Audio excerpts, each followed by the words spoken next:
जय श्री राम भाई और दोस्तों।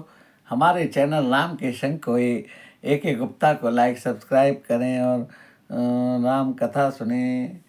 अभी हम कल से रामलीला प्रारंभ हुई हैं, तो रामलीला की जो रामलीला में दिखाया जाता है उस कथाओं पर चर्चा कर रहे हैं। कल हमने बताया कि राम जी का जन्म किस प्रकार हुआ, लेकिन राम जन्म के कारण अनेका और एक से एक विचित्र कारण भगवान के बताए गए। यहाँ पर हम एक कारण की आज चर्चा करेंगे। एक बार नारद जी हिमालय की कदराओं में तपस्या करने बैठ गए। अब जब तपस्या बहुत बढ़ गई तो इंद्र का सिंहासन ढूंढने लगा। तब इंद्र ने बहुत अप्सराओं को भेजा, लेकिन नारद जी का ध्यान नहीं छूटा। तब इंद्र ने कामदेव को भेजा कि भैया आप जाकर नारद जी की तपस्या भंग कीजिए। और कामदेव आए तो कामदेव सारे अपने बाणों को चलाकर थक गए, लेकिन नारद जी का ध्यान नहीं टूटा। अंत में कामदेव ने हार मान ली और नारद जी के चरणों में गिर पड़े। अब नारद जी ने आँख खोल दी। नारद जी ने कहा, भाई कामदेव ने कहा, मैं आपसे हार गया हूँ, आप जीत गए हो, मैं आपकी शरण में हूँ, मेरी रक्षा कीजिए। तब नारद जी ने कहा ठीक है। और नारद जी को के मन में आया कि आज मैंने काम को जीत लिया है, काम पर विजय पाई है। नारद जी के मन में अभिमान आ गया। अब यही बात को लेकर वो सीधे अपने पिता ब्रह्मा जी के पास जाते हैं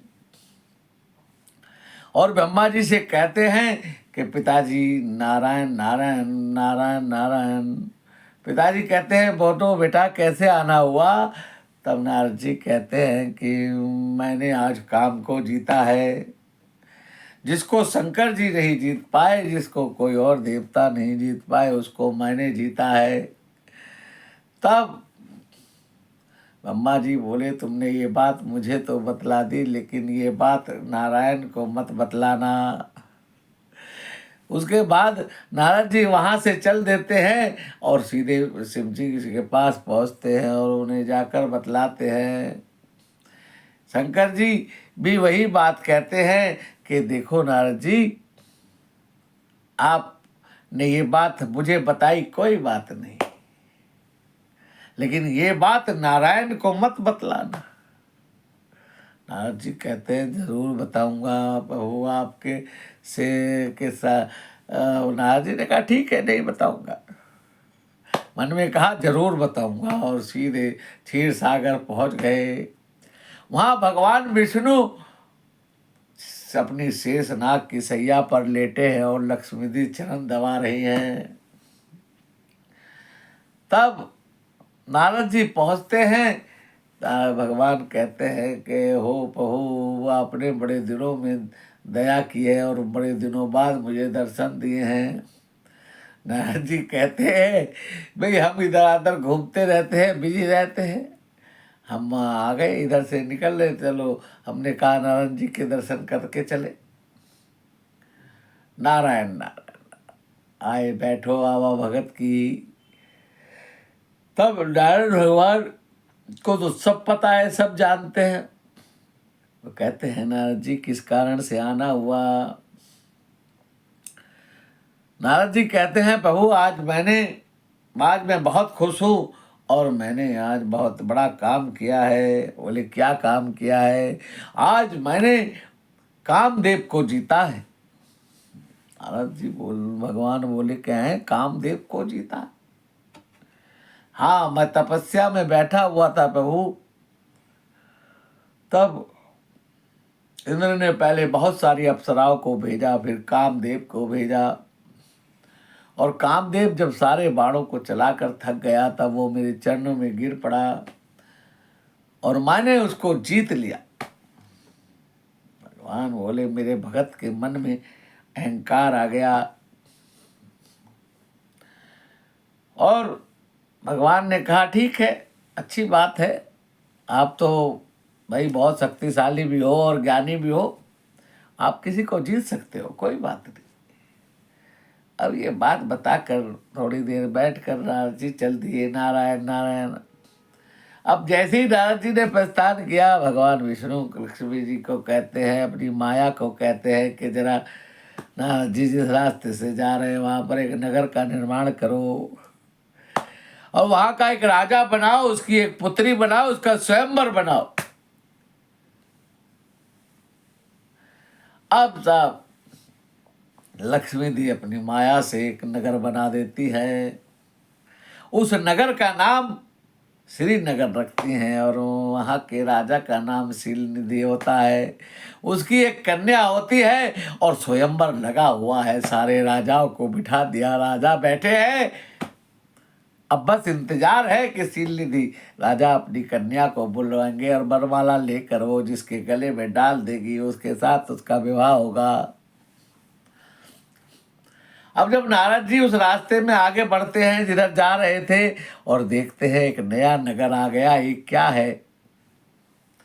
वहां के किसी द्वारपाल से पूछते हैं, भैया ये कौन सा नगर है, मैंने तो पहले कभी नहीं देखा, मैं तो इस रास्ते से आता जाता हूँ। वो कहते हैं तो बहुत पुराना नगर है, इसका नाम श्रीनगर है और इसके राजा का नाम शीलनिधि है। और आज भैया इतनी भीड़ क्यों है, तो यहाँ पर इसके राजा की कन्या के का स्वयंवर है। बहुत सारे देश विदेश के राजा महाराजा आए हुए हैं और शर्त यह है कि जिसके कने में कन्या में वरमाला डालेगी उसी के साथ उसकी शादी हो जाएगी। अब कौतूहल बस नारद जी कहते हैं, ठीक है जरा अपने राजा को संदेशा दो कि नारद जी आए हैं, मिलना चाहते हैं।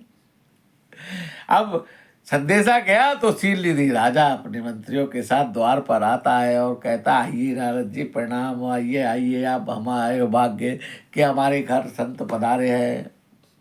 नारद जी का बड़ा स्वागत हुआ और चरण पखारन हुआ और फिर नारद जी शीलनिधि राजा बोले कि प्रभु जरा मेरी कन्या का हाथ देख कर उसके गुण दोष कुछ बताइए। शीलनिधि राजा अपनी कन्या को बुलाता है, कन्या अति सुंदर है। अब नारद जी उसका हाथ हाथ में लेकर देखते हैं, हाथ को कम देखते हैं और मुख को देखते रहते हैं। हमारे नारद जी के मन में उथल पुथल हो रही है, काम उनके अंदर घुस गया है। कहते हैं मन में विचार आ रहा है किसी तरह एक कन्या मिल जाए। बहुत हो गया जब तक नारद जी उसका हाथ देख रहे हैं, दो हाथ की रेखाओं में लिखा था कि ये जिसको वर, इसका वर वो होगा जो अमर होगा, जो अजय होगा, जो किसी के जीतने में नहीं आ सकता।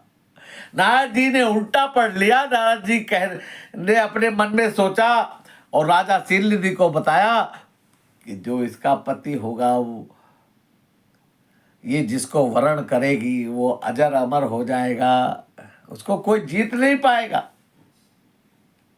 उल्टा बोल गए। अब ये सब कुछ बता के नारद जी जल्दी में निकल लिए और उनमें सोचने लगे कि कन्या किस प्रकार मिलेगी, साधु के भेष पर तो मिलेगी नहीं। तब उनके मन में विचार आया कि क्यों ना मैं नारायण से उनका रूप कुछ देर के लिए, क्योंकि नारायण भगवान बड़े सुंदर हैं, कुछ देर के लिए उनका रूप मांग लेता हूँ। और वो सीधे विष्णु भगवान के पास पहुँचे, कहने लगे कि प्रभु आपसे एक रिक्वेस्ट है, आपसे विनती है कि मुझे कुछ देर के लिए अपना एक रूप जो है वो दे दीजिए। हे हरि, आप मुझे हरि का रूप दे दीजिए। और यही विधि होई नाथ हित मोरा, करो सो प्रभु बे करे सो बेगी दास में तोरा। यहाँ नारद जी ने एक बात कह दी। क्या कह दिया कि जेहि विधि होई नाथ हित मोरा, करे सो बेगी दास मैं तोरा। नारद जी कह रहे हैं प्रभु मैं आपका दास हूं, मुझ पर उस प्रकार अनुक्रिया कीजिए जिस प्रकार से मेरा भला हो सके। तब भगवान विष्णु ने नारद जी को बानर का रूप दे दिया, क्योंकि बानर को भी हरि कहते हैं। नारद जी ने हरि का रूप मांगा था और नारद जी बानर बनकर श्रीनिधि राजा के दरबार में जाने लगे। वहां पर शंकर जी के दो गण सरंगे और दो गण वहां पर शंकर जी के पहले से मौजूद थे। वो भी रास्ते में मिल गए और कहने लगे, महाराज आप कहाँ जा रहे हैं? महाराज ने कहा कि मुझे राजा समझकर महाराज कह रहे हैं। तब उन्होंने कहा, मैं शील राजा के स्वयंवर में जा रहा हूँ। कहने लगे, हमें भी ले चलो। लगा, चलो हम आपके दास बनकर चलेंगे, क्योंकि महाराज के साथ एक दो चेला होना चाहिए, दो सेवक होने चाहिए। बोले ठीक है। उन्होंने मन में सोचा, ठीक है, सेवकों के साथ जाऊंगा, ज़्यादा आदर स्वभाव होगा। और जाकर सबसे अगली पंक्ति में बैठ जाते हैं। जब शीलनिधि राजा ने अपनी पत्नी को बुलाया और वो जयमाल लेकर आई, तो नारद जी देखते सबसे अगली पंक्ति में बैठे हैं, वो चारों तरफ जयमाल लेकर घूमती है। नारद जी बार बार उसकी तरफ देखते हैं, लेकिन वो उधर नहीं देखती। जब वो सारे राजाओं के पास से घूमकर वापिस आती है, तभी विष्णु भगवान आते हैं और जयमाल डलवा कर चले जाते हैं। अब नारद जी अपने सेवकों से पूछते हैं, भाई ये कन्या गई का? अभी तो माला लेकर खड़ी थी कि वो कोई आया और उसके गले में जयमाल डाली और चले गए। देखा, मैं इतना सुंदर, मेरा हरि का रूप, और मेरे को जयमाल नहीं मिली, फिर किसको जयमाल मिल गई? कि भैया पहले अपना रूप तो देखो। तब वो चेले यानी कि शंकर जी के घर उनको रूप दिखाते हैं और उनका बानर का रूप है। नारद जी को बहुत क्रोध आता है और वो दोनों गण उनसे ठिठोई करते हैं कि देखो, बानर के रूप में कोई जयमाल देगा? तब नारद जी को क्रोध आता है। क्रोध तो आ ही रहा है, क्योंकि कन्या जा चुकी है।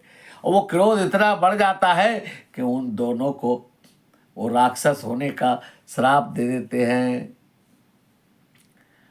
अब वहां से विष्णु लोक के लिए निकल पड़ते हैं, लेकिन भगवान रास्ते में ही मिल जाते हैं।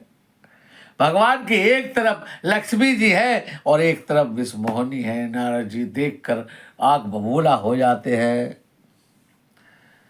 कि तुमने बहुत बुरा किया है विष्णु जी। आपके पास तो एक पहले ही थी, एक मुझे मिल जाती तो क्या था? है, तुम किसी का घर बसते हुए नहीं देख सकते। तब नारद जी क्रोध में आकर श्राप दे देते हैं। कहते हैं, तुम्हें पृथ्वी पर जन्म लेना पड़ेगा, मैं तुम्हें श्राप देता हूं। और जैसे आज मैं नारी के विरह में तड़प रहा हूं, आपको भी नारी के विरह में तड़पना पड़ेगा। और ऐसा श्राप देकर जब दे चुके, तब भगवान विष्णु अपनी माया को गायब कर देते हैं। देखिए, विष्णु भगवान अकेले खड़े हैं। तब नारद जी कहते हैं, अरे कहाँ गई वो रानियाँ? लक्ष्मी जी कहाँ गई? विष्णु मोहनी कहाँ गई? तब उन्होंने कहा, ठीक है। और तब उन्हें कुछ अज्ञान हटता है तो पैरों में पड़ जाते हैं कि प्रभु मैंने क्या कर दिया। भगवान विष्णु कहते हैं, कोई बात नहीं, जो हुआ हुआ, हमें आपका श्राप शिरोधार्य है। नारद जी बहुत गिलानी करते हैं कि तुम गिलानी ना करो, ये मेरी इच्छा से ही तुमने श्राप दिया है। नारद जी कहते हैं, क्या क्या मैं ही मिला था आपको श्राप लेने के लिए? कि जो मेरा खास चेला होता है उसी से श्राप लेता हूँ। भगवान कहते हैं, जिस पर मुझे पूर्ण भरोसा होता है उसी को तो मैं निमित्त बनाता हूं। अब मैं श्राप तो दे चुका, श्राप तो टल नहीं सकता। लेकिन मैं एक और वचन देता हूँ कि आज जो भगवान आपने मुझे बानरों का रूप दिया है, ये बानर ही आपकी अगले जब आप मनुष्य जन्म लेकर अवतार लोगे तो ये बानर ही आपकी सहायता करेंगे। और नारद जी कहते हैं प्रभु मुझे कोई शांति का रास्ता बताइए ना।